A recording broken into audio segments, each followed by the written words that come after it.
Baik, bismillahirrahmanirrahim. Assalamualaikum warahmatullahi wabarakatuh. Perkenalkan, kami dari kelompok 7 akan memaparkan materi yang berjudul Teori Perkembangan Kognitif Sosial, Albert Bandura. Adapun anggota kelompok kami, ini Muhammad Ibnu Fajar, Sri Ramadhani, dan saya sendiri, Muhammad Alfandus Busra. Baik, untuk mengefisienkan waktu, saya akan membacakan materi yang pertama. A. Pengertian teori perkembangan kognitif. Perkembangan kognitif adalah salah satu aspek perkembangan peserta didik yang berkaitan dengan pengertian pengetahuan, yaitu semua proses psikologis yang berkaitan dengan bagaimana individu mempelajari dan memikirkan lingkungannya. Nah, menurut teori Piaget, dalam masa ini anak telah mengembangkan 3 macam proses yang disebut dengan operasi-operasi, yakni yang pertama ada negasi atau negation, yaitu pada masa konkret operasional, anak memahami hubungan-hubungan antara benda atau keadaan yang satu dengan benda atau keadaan yang lain. B.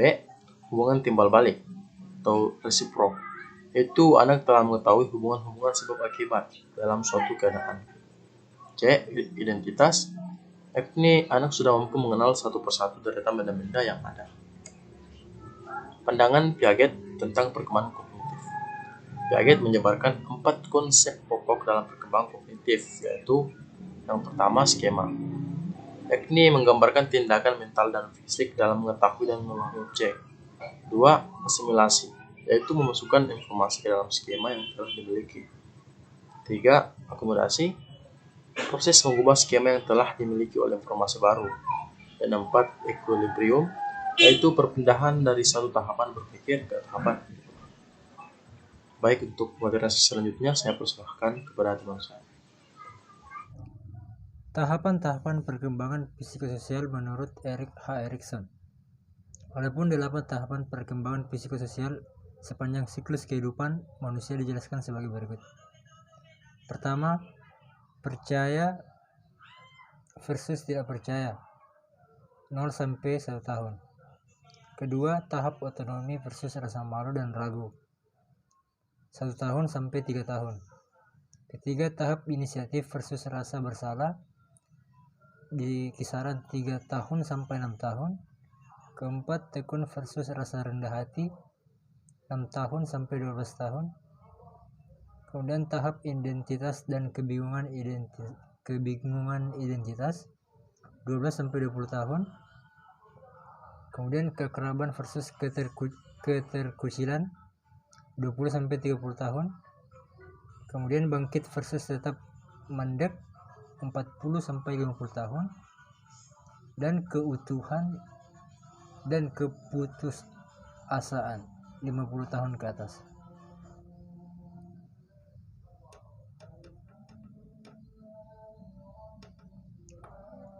Pengertian teori perkembangan moral. Perkembangan moral adalah perubahan penalaran, perasaan, dan perilaku tentang standar mengenai benar dan salah. Perkembangan moral memiliki dimensi intrapersonal yang mengatur aktivitas seseorang ketika dia terlibat dalam interaksi sosial, dan dimensi interpersonal yang mengatur interaksi sosial dan penyelesaian konflik.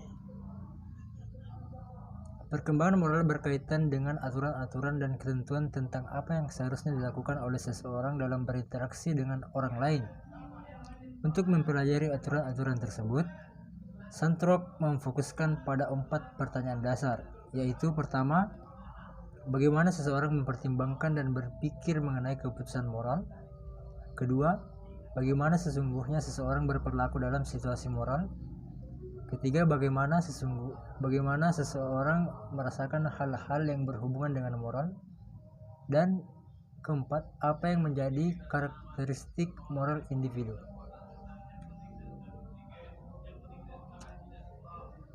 Perkembangan moral Jean Piaget. Ada 2 macam studi yang dilakukan oleh Piaget mengenai perkembangan moral anak dan remaja.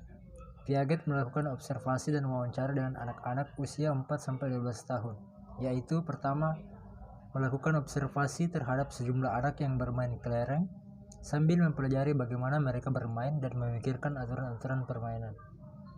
Yang kedua, menanyakan kepada anak pertanyaan tentang aturan-aturan etis, misalnya mencuri, berbohong, hukuman, dan keadilan. Dari hasil studi yang telah dilakukan tersebut, Piaget menyimpulkan bahwa anak-anak berpikir dengan dua cara yang sangat berbeda tentang moralitas, tergantung pada kedewasaan perkembangan mereka. Antara lain, 1. Heteronomous morality dan autonomous morality. B.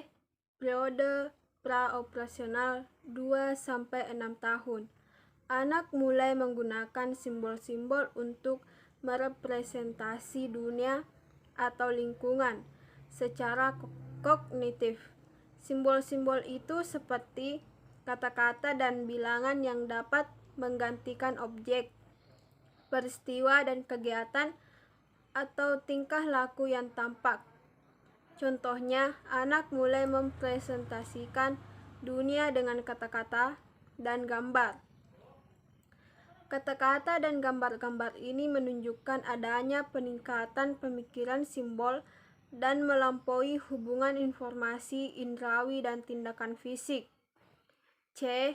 Periode operasi konkret 6-11 tahun. Anak sudah dapat membentuk operasi-operasi mental atas pengetahuan yang mereka miliki. Mereka dapat menambah, mengurangi, dan mengubah. Operasi ini memungkinkannya untuk dapat memecahkan masalah secara logis.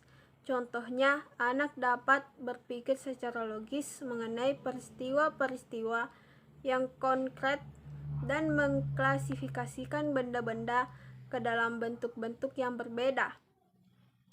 D. Periode operasi formal 11 tahun sampai dewasa.